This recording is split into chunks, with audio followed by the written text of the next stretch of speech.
मंगलम भगवान वीरु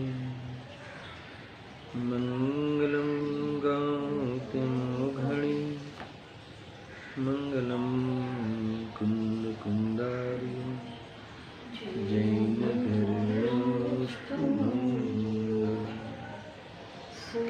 सर्व मंगल मांगल्य सर्व कल्याण कारक प्रदानं सर्वदेवानां जैनं जयतु शाश्वतं जैनं जयतु शाश्वतं। नमस्मै साराय शिवानुभूत्याचकाशते चित्स्वभावाय भावाय सर्वभावान्तरक्षिते आत्मरूपयन्मयाहि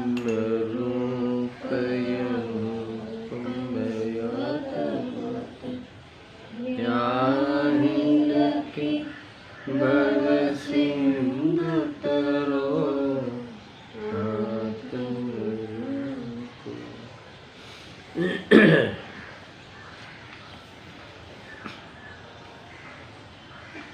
समय सार बंद विकार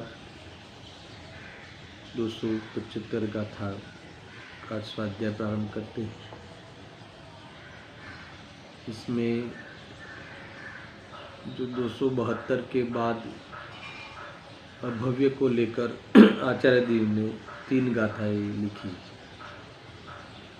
उदाहरण के रूप में। मूल विषय तो यही था कि जितना भी व्यवहार है वो सब पराश्रित है, पराधीन प्रवृत्ति है, आकुलतामयी है, वो त्यागने योग्य है और निश्चय के द्वारा व्यवहार निषिद्ध है।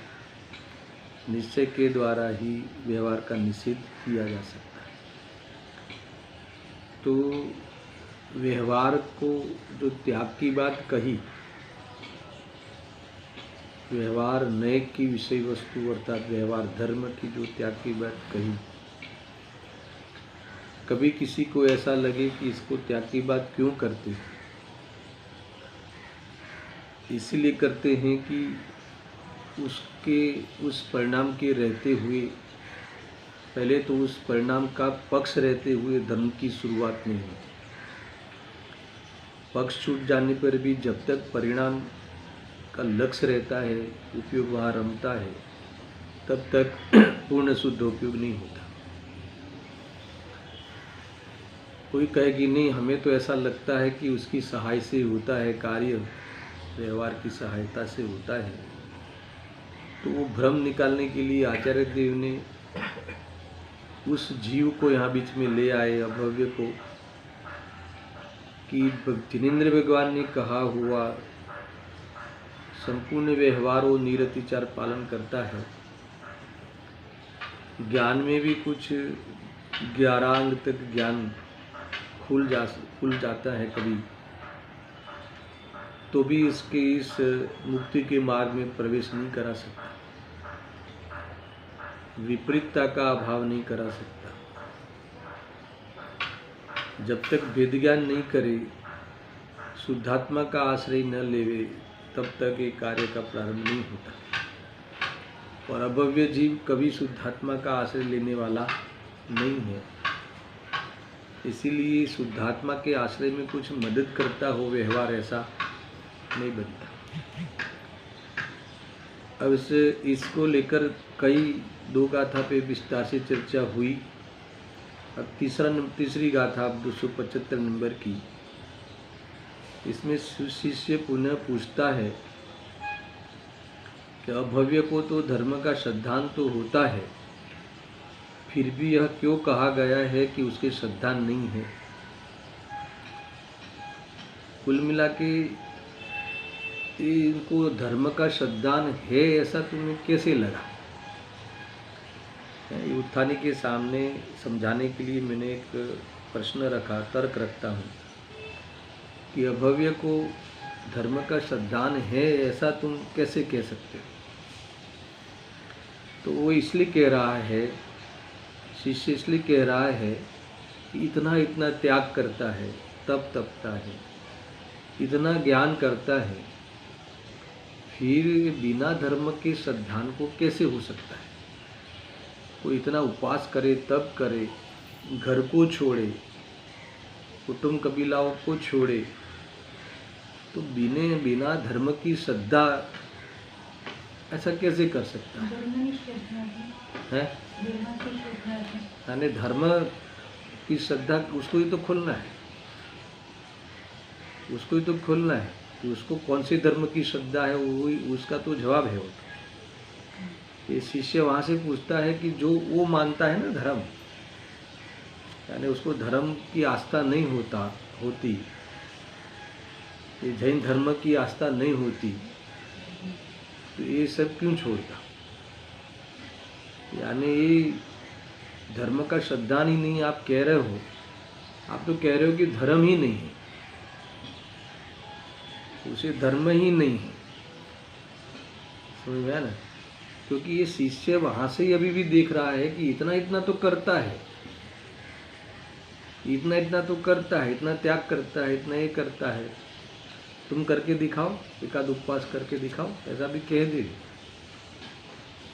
समझ में आया कि नहीं? तो कहते हैं कि भाई वो सब जो कह रहे हो तुम, जहाँ से तुम कह रहे हो, न धर्म है न धर्म का कारण है। अब उसे जो धर्म का श्रद्धान है वो कौन सा है, वो अभी कहने वाले। वितराग धर्म का श्रद्धान उसे नहीं है, उसे अभी भी व्यवहार धर्म का, पुण्य धर्म का ही श्रद्धान है ना? ये बात इसमें कहने वाले। यानी आत्मा की रुचि नहीं है, श्रद्धा नहीं, यानी रुचि, उसे पुण्य की ही रुचि है। ये बात यहाँ खुलेगी। वो जो धर्म करता है तो पुण्य धर्म है, पुण्य को धर्म मानकर करता है। व्यवहार धर्म का श्रद्धान है उसे परमार्थ के रूप में, तो मिथ्यात्व हो गया। इसका उत्तर ये दिया आचार्य देव ने, और खूब टीका में खोला है। दोनों आचार्य ने काफ़ी विस्तार किया है। देखो पढ़ते हैं 275। सदहदीय पत्तेदीय रोचेदीयतः पुनोय फासेदी धम्मं भोगनिमित्तम। आया ख्याल में? धम्मं भोगनिमित्तम, तो भोग में निमित्त है वो धर्म की श्रद्धा करता है सब ऐसा। धम्मं भोगनिमित्तम नदु सुखम कक्षयानिमित्तम। समझ में आवे ऐसा है ना? देखो,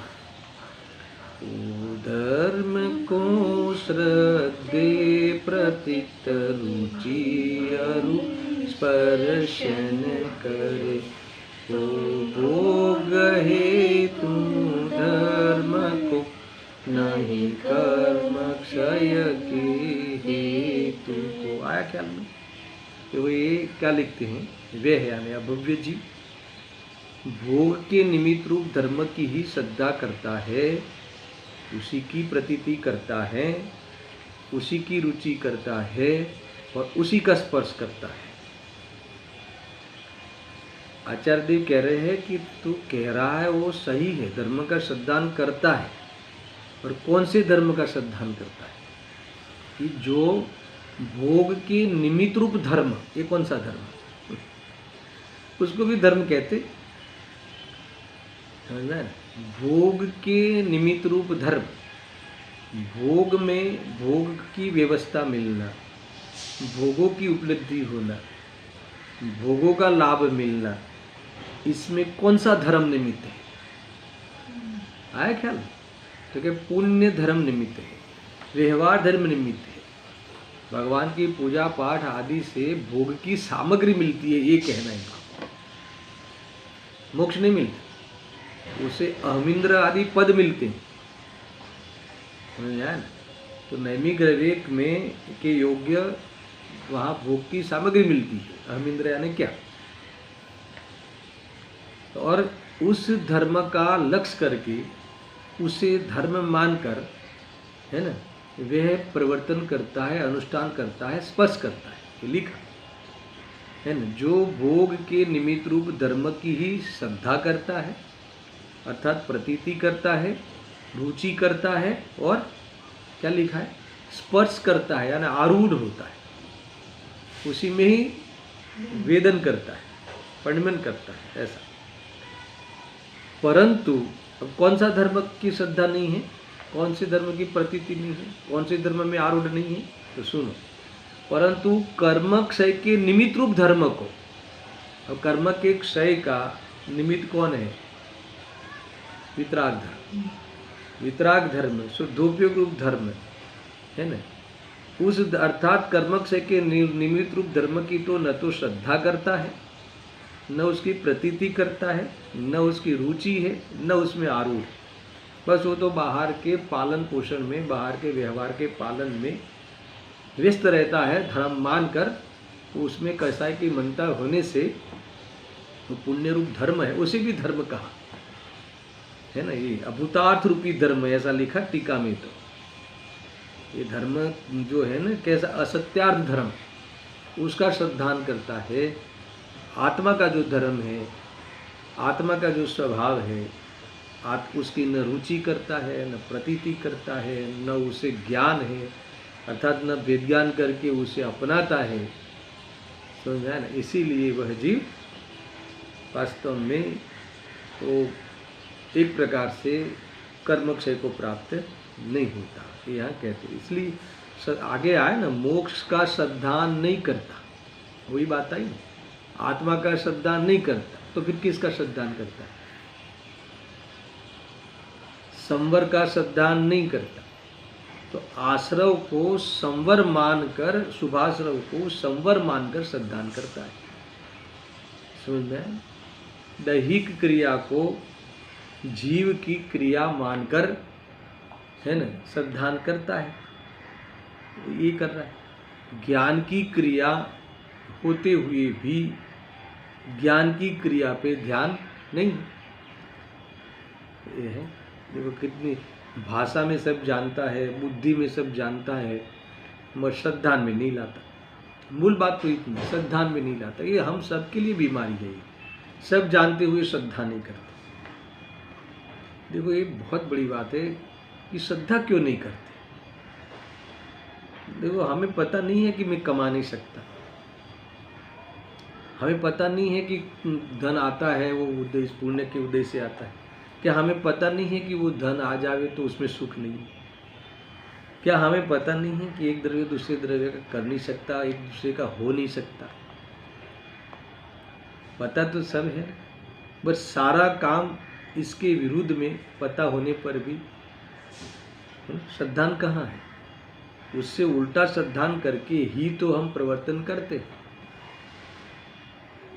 समझ में आया? ये कह रहे हैं। तो बात श्रद्धान की है, बात जानकारी की नहीं है। तो कि भले न जाने, भले न आचरण करे, उससे क्या होगा? ख्याल है?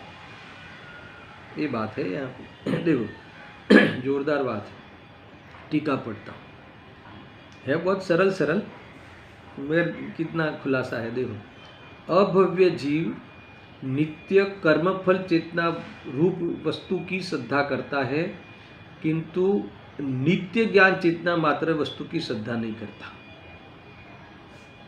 बहुत बड़ी बात है, क्योंकि वह सदा स्वपर के वेद विज्ञान के अयोग्य है ना। भव्य यानी योग्य, अ यानी योग्य नहीं। किसके योग्य नहीं है? वेद ज्ञान के योग्य नहीं है, ये यहाँ कह रहे हैं। देखो ये श्रद्धान क्यों नहीं करता?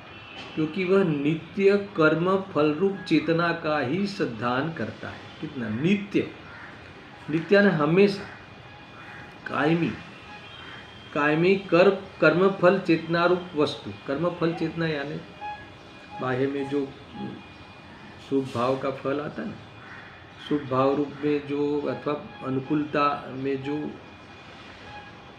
आकुलता कम होती ना, उसी पे उसका ध्यान है ना, वो उसी की ही श्रद्धा करता है। कितनी मतलब देखो ऐसा है ना कि उसको ऐसा लगता है कि देखो घर छोड़ दिया ना तो झंझट न रहे, यानी उसको झंझट घर से मानता था, मोह से नहीं मानता था। समझ में आया ना? अरे तुमने वस्त्र छोड़ दिए ना तो कितने निवृत्त हो गए प्रवृत्ति में, ऐसा लगता है ना, मगर वास्तव में तुमने मिथ्या तो छोड़ा नहीं। मैंने परद्रव्य का त्याग किया है ऐसा मिथ्या तो छोड़ा नहीं। समझ में आया ना? तो फिर मैंने छोड़ा है ऐसा तो तुमने माना ना, तो वो मान्यता मिथ्यात्व है। और उसमें वहाँ बाहर में जो पुण्य के उदय में कई लोग पूजा भक्ति करते हैं तो ये कह रहे हैं कि वो कर्मफल चेतना है, तो कर्मफल चेतना की श्रद्धा करता है। हम तो गुरु है, सारी दुनिया हमें गुरु मानती है और हमारी पूजा करते हैं, हमारी भोजन आदि की आहार आदि की व्यवस्था होती है, तो उसी पे ही सब है ना। ये कह रहे हैं नित्य कर्म, ये सब किसका फल है? कर्मफल चेतना है। कर्मफल चेतना है कि शुभ भाव से बाहर में मिलने वाली, पुण्य से मिलने वाली सब अनुकूलताएं है, उस प्रकार का माहौल है, उसकी श्रद्धा करता है। किंतु नित्य ज्ञान चेतना मात्र वस्तु की श्रद्धा नहीं करता। मगर मैं ज्ञाता दृष्टा हूँ, नित्य में तो ये नित्य जानने वाला स्वभाव वाला हूँ, और ये सब तो अनित्य है, उसको नित्य मान के बैठा हूँ, है ना। बाहर में ये उदय है, पुण्य का उदय है, तब तक बाहर में आहार का विधान विधि मिलती है ना। भले तीर्थंकर का जीव क्यों नहीं हो, तीर्थंकर मुनि क्यों नहीं हो, कि जो तीर्थंकर होने वाले वो मुनि क्यों नहीं, और उनकी झोली में आहार की अगर है ना विधि मिलने का पुण्य नहीं हो तो नहीं मिलता। समझ में आया ना? तो ये सब तो नित्य नहीं है। नित्य आहार मिलना, पूजन, कोई निंदा ही न करे ऐसा नहीं होता, स्तुति ही करे ऐसा नहीं होता। तो ये सब तुम जो कर्मफल चेतना पे रीझे हो वो सब तो पहले अनित्य है, और तुम्हारे जो दिख रहा है वो कर्मफल चेतना है, उसके अनुसार बाहर में पुण्य का एक ठाठ है, प्रताप है। तो वो तो कह रहे कि उसकी श्रद्धा करता है, किस रूप से? धर्म के नाम पर। हम धर्म करते हैं ऐसा वो मानता है ऐसा, किंतु नित्य ज्ञान चेतना मात्र वस्तु की श्रद्धा नहीं करता। मेरे सब भिन्न है, इससे भिन्न ज्ञान वस्तु में हूँ, इस चीज़ों से ऐसा उसे भान नहीं है, ऐसी इसकी सोच नहीं है। क्यों नहीं है? क्योंकि ये स्व पर के वेद विज्ञान में अयोग्य है, वेद विज्ञान के लिए अयोग्य कर दी, उसे भान ही नहीं है। देखो शास्त्र के आधार से पता है मगर मान्यता में वो स्वीकार नहीं। सुनना, इसीलिए वह कर्मों से छूटने के निमित्त रूप ज्ञान मात्र भूतार्थ सत्या धर्म की श्रद्धा नहीं करता। समझ में आ रहा है कि देखो कितना कहा, ये जो सत्यार्थ धर्म कौन है, कौन सा है? वितराग धर्म, भूतार्थ धर्म, उसकी श्रद्धा नहीं करता। कि जो कर्म, ये तो कर्म बंध का कारण है ना, ये सब जो कर रहा है वो तो उसमें कर्म बंध हो रहा है, फिर भी वो क्या मान रहा है कि मैं धर्म कर रहा हूँ। धर्म में कर्म से छूटने का नाम धर्म है। जिस परिणाम का फल कर्म का व्यय आवे, जिस कर्म का फल कर्म की निजरा आवे कर्म की ओर से, अर्थात जिस परिणाम की फल शुद्धि होवे, वितरागता होवे, निराकुलता होवे, है ना, अतीन्द्रिय आनंद होवे, तो वास्तव में उस परिणाम को धर्म कहते हैं। और ऐसा धर्म तो एकमात्र विज्ञान के बल से वितराग होना ही, वितराग विज्ञान को प्राप्त होना ही धर्म है। मगर ये वितराग विज्ञान को तो प्राप्त होता नहीं। सुनना, भूतार्थ सत्यार्थ धर्म की श्रद्धा नहीं करता, तो फिर क्या करता है? ये बहुत खतरनाक बात है। भोग के निमित्त रूप सोचना, सुनना, भोग के निमित्त रूप कौन है? भोग के निमित्त ये भोग। देखो कई जीव तो इसमें से उल्टा निकालते हैं, हमें तो भोग में ही आनंद मिलता है, प्रभु हमारा तो काम हो गया। क्योंकि आपके प्रवचन से पता चल गया कि भोग के निमित्त रूप कौन सा धर्म है। लिखा है ना, शुभ कर्म मात्र। ये भोगों की बाहर में व्यवस्था मिलती है, वो पूर्व में शुभ कर्म के फलस्वरूप है। तो ये तुम्हें जो कर रहे हो वो कसाई की मनता रूप जो ये धर्म है ना, ये सारा व्यवसाय है ना, ये सब क्या है, ये तुम्हें भोग में निमित्त बनने वाले प्रसंग को धर्म मान के करते हो। गजब की बात है ये। और वो फिर कौन सा धर्म लिखा सुनो, अभूतार्थ धर्म। अभी एक बाजू कह रहे हो धर्म और एक बाजू कह रहे हो अभूतार्थ। आए समझ में आचार्य की जो समझो शैली को। कौन सा धर्म है अभूतार्थ, એટલે झूठो धर्म, खोटो धर्म सादी भाषा में है ना। और यहाँ से ले तो असत्यार्थ धर्म, जो धर्म तो है नहीं मगर धर्म कहा जाता है ना। वितराग धर्म के साथ रहने के कारण उपचार से जिसे धर्म कहा जाता है उसे अभूतार्थ धर्म कहते हैं।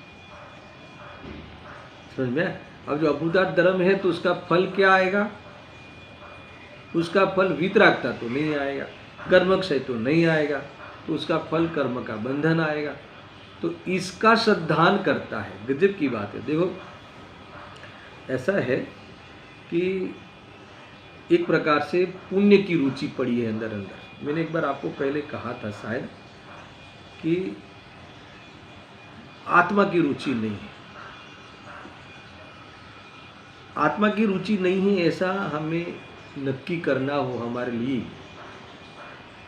सुनना एक बराबर से देता हूँ आपको विधि कि कोई कहे कि भाई आप कैसे कहते हो कि आत्मा की रुचि हमें नहीं है, ये तो अभव्यत्व तो दाखलो है ना।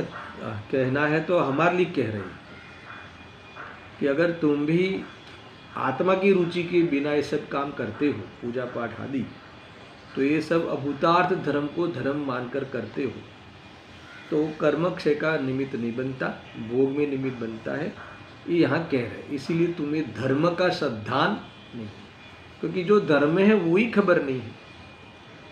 श्रद्धान तो बात की बात रही। तो अभी मेरा प्रश्न ये है कि आप कैसे कह रहे हो कि हमें आत्मा की रुचि नहीं है, पुण्य की रुचि है। तो देखो जैसे हमें कोई पाप का उदय चलता हो ना तो हम मरे मरे से रहते हैं, ऐसा लगता है कि मेरा कुछ लुट गया। इसका अर्थ ये हो गया कि हमें पुण्य की रुचि है। कभी कभी तो ऐसा लगता है कि पुण्य का उदय हो तो धर्म ठीक से कर सकते हैं, बराबर सुन सकते हैं, ऐसा हमें लगता है। यानी अगर ये देखो ये बात ना नहीं है कि पुण्य के धर्म सुनने का जो हमें अवसर मिला है वो पुण्य के उदय से मिला है, पर हम जोड़ते किससे हैं कि हमारे और जो पुण्य का उदय भी कई प्रकार का होता है। धर्म का मिलना भी पुण्य का उदय ना नहीं, बाहर में भोग सामग्री मिलना वो भी पुण्य का उदय, मगर ये व्यवहार धर्म तब कहलाएगा, ये जो बाह्य में जो धर्म मिला है वो, कि जब तुम उसके निमित्त से वितरागता प्रकट करोगे तो। समझ में। देखो अलग अलग प्रकार की रुचि होती है, वो सब औदैहिक भाव है ना, देख लेना। ये व्यवहार धर्म में भी किसी को भक्ति की रुचि बहुत होती है, किसी को पूजा की रुचि बहुत होती है, किसी को स्वाध्याय का रस बहुत होता है, अलग अलग है ना भाव, औदैहिक भाव है अलग अलग, ऐसा है। पापों में भी ऐसा है बहुत। देव एक वितराग धर्म ऐसा है कि इच्छा है, बाकी जितने धर्म है अशुभ भी धर्म है ना, धारण किया हुआ धर्म वो अलग अलग ही है। किसी को मिर्ची खाने का बहुत शौक होता है, किसी को मीठा का बहुत शौक होता है, अलग अलग है ना। तो इसमें भेद होते हैं, वितरागता में भेद नहीं होता। वितरागता एक ही प्रकार की होती है, वितराग यानी वितराग। देखो इसलिए संवर निजरा मोक्ष जो है ना, उसकी परिभाषा में क्या है, शुद्धि की उत्पत्ति, संवर शुद्धि की वृद्धि, निजरा शुद्धि की पूर्णता, मोक्ष। बाकी आश्रम में तो शुभ आश्रम, अशुभ आश्रम, अशुभ आश्रम के भी असंख्यात भेद, शुभ के भी असंख्यात भेद। ये तो गिनाए है अनुव्रत इतने, महाव्रत इतने, बाकी कितने भेद पड़ते, अलग अलग प्रकार से रहता है। तो ये अलग अलग प्रकार है। मैं बात कहाँ से निकली कि ये पुण्य की रुचि हमें है, ये कैसे खबर पड़ी। यानी आत्मा की रुचि नहीं है। हाँ, आत्मा की रुचि नहीं है, क्योंकि हमें बाहर में जो पुण्य रूपी जो क्रिया है और उसमें निमित्त में होने वाले भाव है और उसका फल है, ये तीनों का उत्साह बहुत होता है, यद्यपि उसी का ही उत्साह होता है, यानी ध्येय पूर्वक उत्साह होता है। ये कह रहे हैं भगवान की वृत्ति प्रसन्नता से ही होती है, मगर एक प्रसन्नता यानी भव का किनारा निकट है हमारा, उसको लेकर प्रभु आपने बताया वो मार्ग मुझे जचा है, उसको लेकर अभिव्यक्ति होना, और इस व्यक्ति के भाव में बहुत हमारा मन लगता है, दुनिया भी हमें दिखती है और इसका फल भी हमें बहुत ही स्वर्ग आदि मिलते हैं। इसके अनुसार बल आना, समझ में आया कि नहीं? जब तक तुम्हें ऐसा अंदर में ख्याल आ जावे तो समझना आत्मा की रुचि नहीं। समझ में आया? बहुत अच्छा लगे ना बाहर में सब कुछ संयोग मिले तो ऐसा लगे कि नहीं मेरा काम हो गया, ऐसा लगे तो समझना कि हमें आत्मा की रुचि नहीं है। बाहर में संयोगों की अनुकूलता, संयोग में अनुकूलता भासे और फिर संयोग मिले और अनुकूलता का विदन करे और उससे संतुष्ट हो जाए तो समझ लेना कि तुम्हें आत्मा पसंद है। थोड़ा सा उदय क्या आवे तो ऐसा लगता है कि क्या होगा, उदयों में तुम क्या करोगे? सारे जो उदय जैसे चलते हैं वैसे चलेंगे, और उदय तो परद्रव्य के में होने वाला प्रसंग है और वह तुम्हारे ज्ञान में झलकता मात्र है और तुम्हारे ज्ञान में वो आता नहीं, यानी तुम्हारा उससे कोई सुख का संबंध नहीं, और तुम्हारा यहाँ कुछ 5-25 साल का तुम्हारा कर्म के साथ कमिटमेंट तुम्हारे भाव से हुआ है, फिर आगे का कमिटमेंट करते करते आगे चले जाओगे। कम से कम तुम उस थियरी से तो देखो कि इस मैटर में हमारा क्या रोल है। चलिए ऐसा देखो, ऐसा ही है। तो सुबह में अपनी चर्चा हो रही थी ना आते आते मंदिर से कि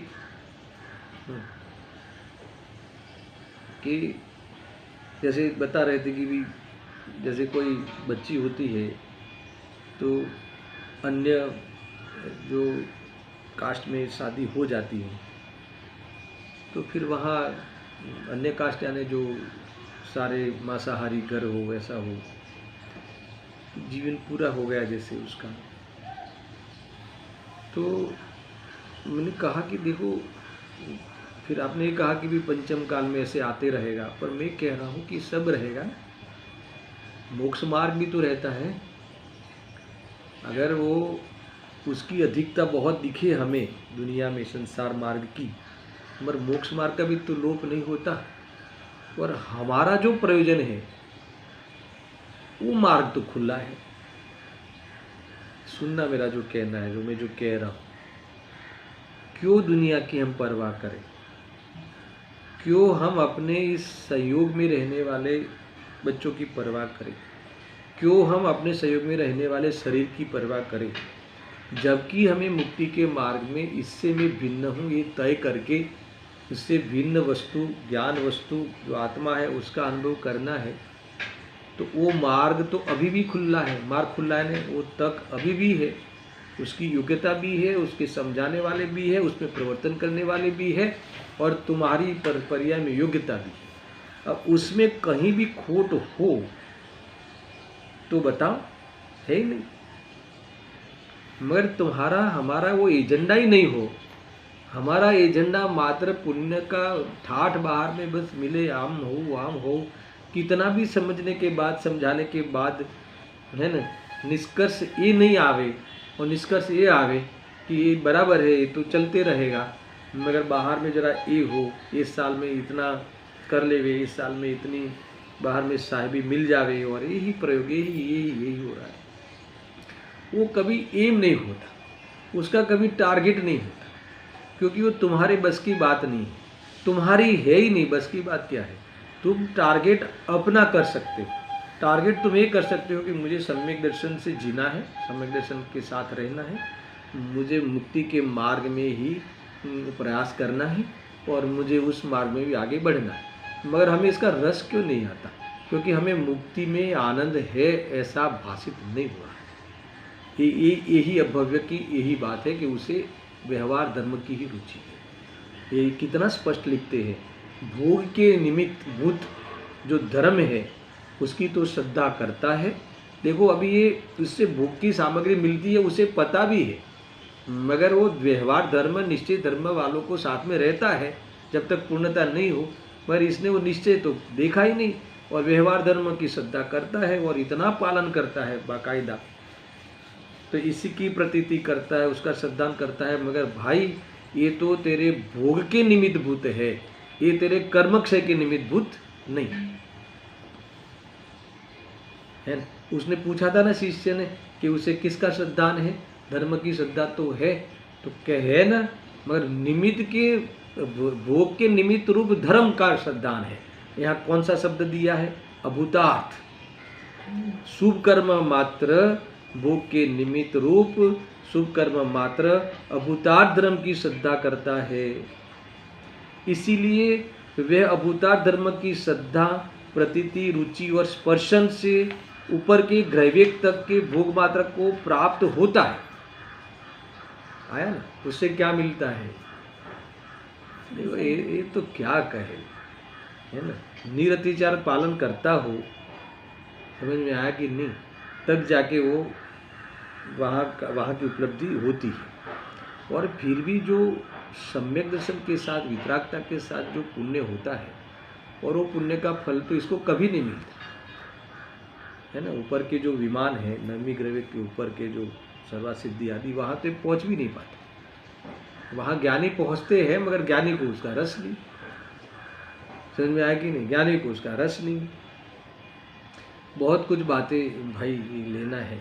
देखो एक बात को समझना है कि ये जो शुभ परिणाम है ना, आपने शायद ये प्रवचन सार का आपने यहाँ लॉकडाउन में पहला अधिकार खूब चला, और उसमें शुभ परिणाम अधिकार हमने बीच में लिया था, उसमें आता है तो नाम है शुभ परिणाम अधिकार, सुनना बराबर से, मगर उसमें शुभ परिणाम की निंदा की, और शुभ परिणाम का जो फल आता है ज्ञानियों को भी, जो फल आता है इस चक्रवर्ती आदि को भी, तो उसमें क्या बढ़ता है, तृष्णा का बीज कहा था, उसे तृष्णा बढ़ती है। पुण्य की सामग्री वो तृष्णा का बीज है। अब तुम सोचो, ऐसा ज्ञानी मानता है, ऐसा ज्ञानी मानते हैं, ख्याल में आया कि नहीं, अज्ञानी को ऐसा नहीं लगता। तो शुभ परिणाम को किस प्रकार से सर्टिफिकेट दिए थे, बहुत कुछ चला था वहाँ, तो धूर्त अभिसारिका कह दिए थे, वही महाव्रत को धूर्त अभिसारिका मानते हैं ज्ञानी धर्मात्मा मुनिराज स्वयं, इतना इतना कह रहे हैं। यहाँ भी बहुत गाथा है, आप पढ़ लेना, व्रत आदि को क्या कहते हैं, सुनना धीरे से, है ना, मैं लूँगा धीरे धीरे। ऐसा है, देखो ऐसा है ना कि ये सब तृष्णा का बीज कहा, तो हमें ऐसा लगता है कि कैसा ठाठ है चक्रवर्ती को सुनना, चक्रवर्ती को केवी मजा छे, 96,000 रानियाँ, 6 खंड का स्वामी, ये सब, और ये मुनिराज को, है ना, जंगल में रहना, व्रत तप आदि। तो ऐसा लगता है कि इसको वितराग धर्म का पता ही नहीं। कोई तो उसे दुखदाई मानता है उस आचरण को, और कोई उसी को धर्म मानता है, कोई अता पता कुछ है ही। समझ में आया कि नहीं। देखो वास्तव में देखा जाए ना, तो बाहर की जो व्यवस्था है ना, वो तो कितनी तीव्रता है, वहाँ भोगों में रहना, वो कसाई की तीव्रता है, वो इसका अर्थ की दुख है इतना चक्रवर्ती को, ये हमारे स्मृति में आज भी नहीं बैठता। देखो 4 गति के सम्यक दृष्टि जीव ले लो, चारों गति के, है ना। एक तो देव गति का सम्यक दृष्टि जीव, चारों गति के सम्यक दृष्टि का जीव का कर्णानुयोग की ओर से सुख का लेवल समान है, ठीक है। मिथ्यात्व और एक कसाई चौकड़ी के अभाव में जितनी वितरागता व्यक्त है, जितना धर्म प्रकट है, उतना आनंद है, उतना धर्म। मगर औदिक भाव में जो अंतर है, सुनना, आप चक्रवर्ती ले लो, एक ही मनुष्य गति का ही लेते हैं, एक चक्रवर्ती है, वो सम्यक दृष्टि है, मानो है ही सम्यक दृष्टि, और इनका एक नौकर भी सम्यक दृष्टि होता कि नहीं, हो सकता है कि अब ये दोनों में महान कौन, हमें कौन लगता है? बराबर है, किससे लगता है? अब दोनों को धर्म की जो कैटेगरी है चतुर्थ गुण स्थान वाली करना समान है। अब सुनना, यहाँ तो ये कहते हैं कि दोनों की धर्म तो जितना अतीन्द्रिय सुख तो समान है, पर जितना राग है उसमें दुखी चक्रवर्ती ज्यादा है। अब ये तुम्हें समझ में आना चाहिए। नहीं ख्याल में आया? अभी देखो जो नौकर है वो तो 8 घंटे की ड्यूटी है मान लो। अभी अप्रत्याख्यान वर्ण की ओर से देखो दोनों को कि अप्रत्याख्यानावर्णी कर्म का, कसाय कर्म का उसको तीव्र उदय है। पुण्य भले वो ज्यादा है वो छोड़ो, पर भोगने का भाव यानी अप्रत्याख्यानावर्णीय कर्म कसाय का उदय, तीव्र उदय किसको है? चक्रवर्ती को। तो 24 घंटे उसकी तो इतनी होनहार है, ये जीतू वो जीतू ये करो। ये तो नौकर तो 8 घंटा ड्यूटी करी, घर पे चला गया, तो इतने विकल्प फिर वो प्रत्याख्यानावर्णीय मंद है उसे। समझ में आया कि नहीं? तो वहां से देखिए तो सम्यक दर्शन की अपेक्षा तो दोनों एक समान, जो जहाँ जितना सुखी है वो तो है ही, करणानुयोग के अनुसार लेवल समान है, मगर जितनी चौकड़ी बाकी है उसमें दुखी देखा जाए तो चक्रवर्ती ज्यादा है। दुनिया को लगता है कि चक्रवर्ती सुखी है। देखो मैं आपको इसका उदाहरण बताता हूँ और सुनो। देखो हम कहते हैं ना सामान्य रूप से कि आपड़ा करता है ना स्टाफ वधारे सुखी है। तुम देखना, क्योंकि उसको क्या है आया और कहाँ से कहते हो, विकल्प नहीं ना। 8 घंटा 10 घंटा जो भी है ड्यूटी करी, फिर तो ये सब झंझटों से फ्री। मान लो कि ये विकल्प तो कम से कम, बाकी की तो सबको समान है खाने पीने, और ये तो फ्री।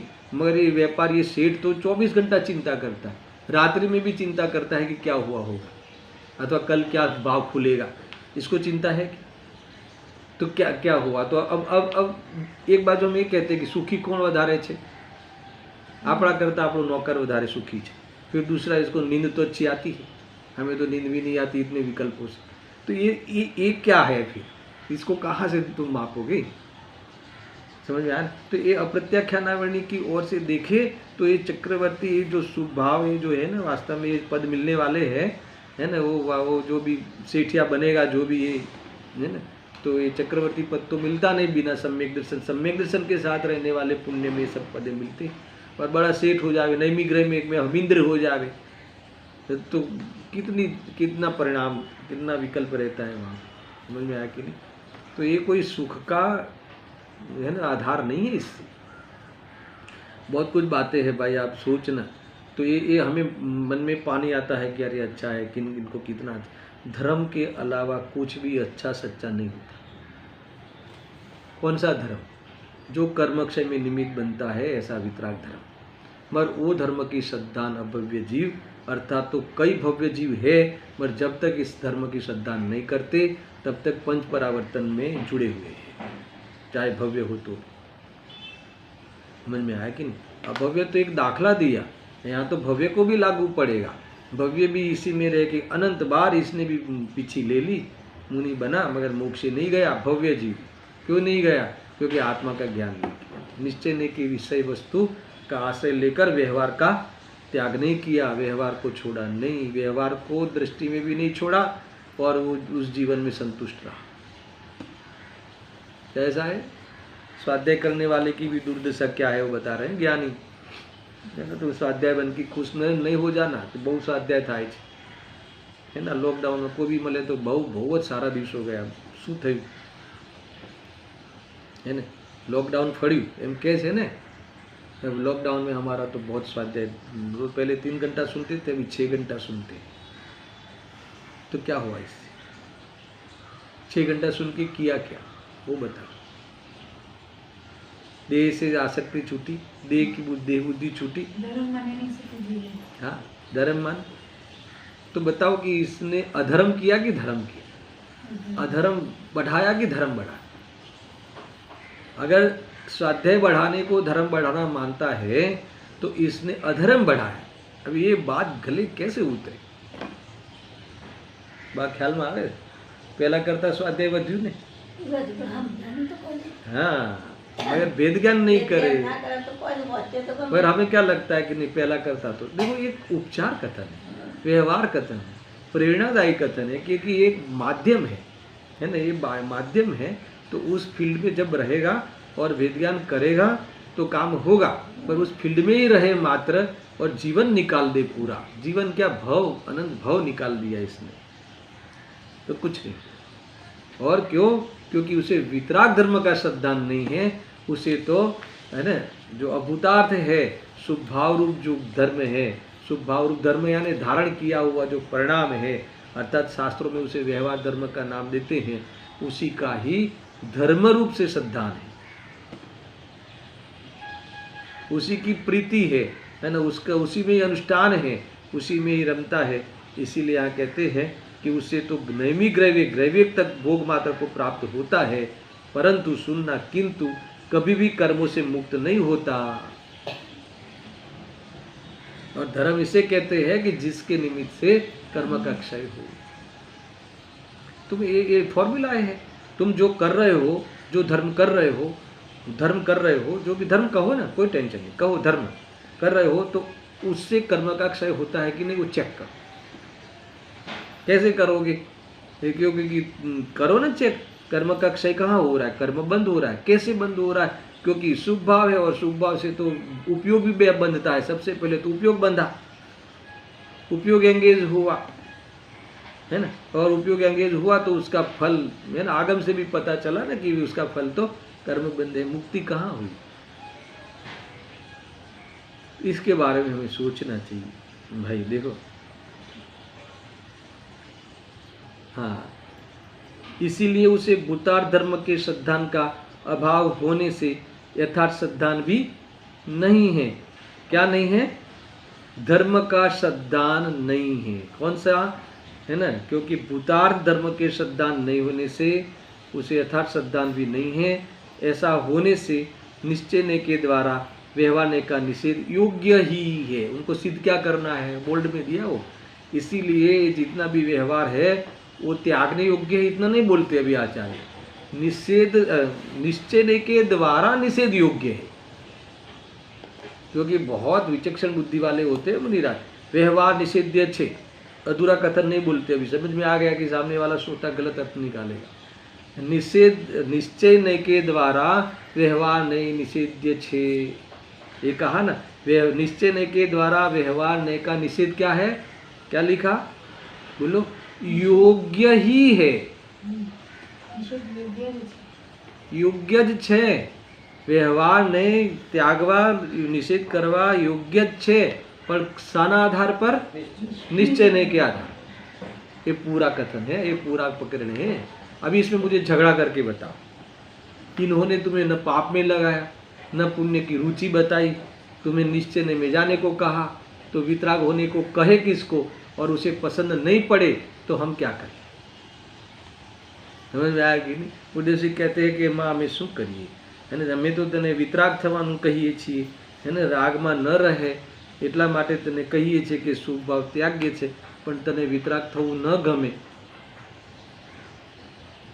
पर जीव को ऐसा मानता है ना, राग करते करते वितराग हो जाएंगे, वो कैसे होगा? समझ में आया कि नहीं? एक लहसुन खाते खाते कस्तूरी का डकार कैसे आए? कैसे हो सकता है? नहीं हो सकता। तो ये है, बस इतना सा मामला है, इतनी बातें आई। अब देखो भावार्थ भी पढ़ लेता हूँ, इसमें कोई खास विशेष बात भी आई है। पहले पैराग्राफ में तो यही बात इन्होंने थोड़ा खोल के बताई है। देखो, अभव्य जीव के वेद ज्ञान होने की योग्यता न होने से, गजब की बात है ना? योग्यता, वेद ज्ञान की योग्यता न होना ऐसी योग्यता है किसके? अभव्य जीव। वेद ज्ञान होने की योग्यता न होने से वह कर्म फल चेतना को जानता है। इसका अर्थ क्या? जानता है शब्द लिखा, यानी जानता है यानी भोगता है, अर्थात कर्म फल चेतना का लक्ष्य करता है ना? कर्म फल चेतना अब ख्याल में आए ना? कर्म फल चेतना यानी शुभ भाव का में का जो फल है, अनुकूलताएं मिलना है ना, उसमें जो फल है उसके ऊपर लक्ष्य है। अब किंतु ज्ञान चेतना को नहीं जानता, ऐसा नहीं लिखा भावार्थ करने की ज्ञान चेतना नहीं है। सुनना मैं जो कह रहा हूँ, ज्ञान चेतना तो है, सिद्धों जैसी ज्ञान चेतना है, त्रिकाल ज्ञान चेतना है। समझ में आया ना? और वर्तमान में उस ज्ञान चेतना को जाहिर करने वाला जानने रूप वाली चेतना भी प्रकट है यानी जानने रूप भी परिणमन रहा है। फिर क्या नहीं है? उस ज्ञान चेतना का ख्याल नहीं। वो ये ज्ञान चेतना है, वो मैं हूं ऐसा वो मानता नहीं। आए अनुभूति स्वरूप भगवान आत्मा आबाल गोपाल सौने सर्वथा સદા અનુભવમાં આવી રહ્યું છે। તો પછી શું થયું? तो कि अनुभव में जो आ रहा है, जो अनुभूति है, वो ज्ञान की अनुभूति है, वो आत्मा की अनुभूति है, ऐसा अनुभव नहीं करता। बस यही बात है। ज्ञान चेतना तो है, पर ज्ञान चेतना को नहीं जानता यानी ज्ञान चेतना है वो मैं हूँ। ये कर्म फल चेतना है, वो ज्ञान चेतना नहीं है, वो चेतना का धर्म नहीं है, वो चेतना का अंश नहीं है, अवयव नहीं है, ऐसा नहीं जानता। समझ में आया ना? इसीलिए उसे शुद्ध आत्मिक धर्म की श्रद्धा नहीं है, क्योंकि आत्मा की श्रद्धा नहीं है। इसलिए आत्मिक धर्म सम्यक दर्शन की भी श्रद्धा, सम्यक दर्शन धर्म है, उसकी भी श्रद्धा नहीं। निश्चय सम्यक दर्शन होता है कोई चीज, वो उसे पता ही नहीं है, माननी तैयार नहीं। आंसू लगावी राख्યું છે આત્માની શ્રદ્ધા કરો, આત્માની શ્રદ્ધા કરો। અમને તો સાત તત્વની શ્રદ્ધા, દેવશાસ્ત્ર ગુરુની શ્રદ્ધા, એમાં કેટલું કર્યું લાગે એમ है ना। वो भाई उसका विकल्प करने को वो श्रद्धा मानता है। आज तो हमने वो श्रद्धा का जो विषय है ना, सात तत्व, नौ पदार्थ, 6 द्रव्य, स्वपर, सबका बहुत विकल्प किया, बहुत विचार किया, समझ में आया ना। तो ये उसके विचार को क्या मान लेता है? तो श्रद्धान के विषय के विकल्प को श्रद्धान मान लेना, उसको धर्म मानना, उसका ही श्रद्धान करना धर्म के नाम पर, है ना, उसकी ही प्रतीति करना और उसी में ही रमना, उसी में रहने को। तो ये सब चीज़ें कि क्या है? ये सब चीज़ें क्या है बताओ? है ना, ये सब भोग के निमित्त रूप धर्म है। आया ख्याल में? तो उसके बाद निमित्त से जो मैं चैतन्य स्वरूप हूँ, मेरे ज्ञान में, है ना, वास्तव में ये ज्ञानमयी जो चीज़ है वो मैं हूँ, ऐसी प्रतीति तो करता नहीं, ऐसी अनुभव करता नहीं, है ना। ऐसा अनुभव करना चाहिए, ऐसा कहे भी, मगर वो स्वयं करता नहीं। गजब की बात। किंतु ज्ञान चेतना को नहीं जानता, इसीलिए शुद्ध आत्मिक धर्म की श्रद्धा नहीं करता, पर शुभ कर्म को ही धर्म समझकर उसकी श्रद्धा करता है। आ गया ना वही बात। इसीलिए उसके फल स्वरूप ग्रैविक तक के भोगों को प्राप्त होता है, किंतु कर्मों को क्षय नहीं होता। इस प्रकार सत्यार्थ धर्म अर्थात सत्यार्थ धर्म का श्रद्धा न होने से उसके श्रद्धान ही नहीं कहा जा सकता। उसने तो क्या कहा था, है ना, प्रश्नकार ने? धर्मનું શ્રદ્ધાન તો છે, આ કહે છે કે આત્માનું શ્રદ્ધાન નથી તો ધર્મની શ્રદ્ધા જ નથી। ભલે ધર્મ બહુ કરે, એ શું? એટલે વ્યવહાર ધર્મ બહુ કરે, ભલે બહારમાં બહુ શાસ્ત્ર વાંચે, આચરણ કરે, પણ આત્માની શ્રદ્ધા નથી તો એને ધર્મનું શ્રદ્ધા ન કહેવાય। ये बात यहाँ कही है। इस प्रकार व्यवहार ने के आश्रित अभव्य जीव को ज्ञान श्रद्धा न होने से, इसका अर्थ क्या?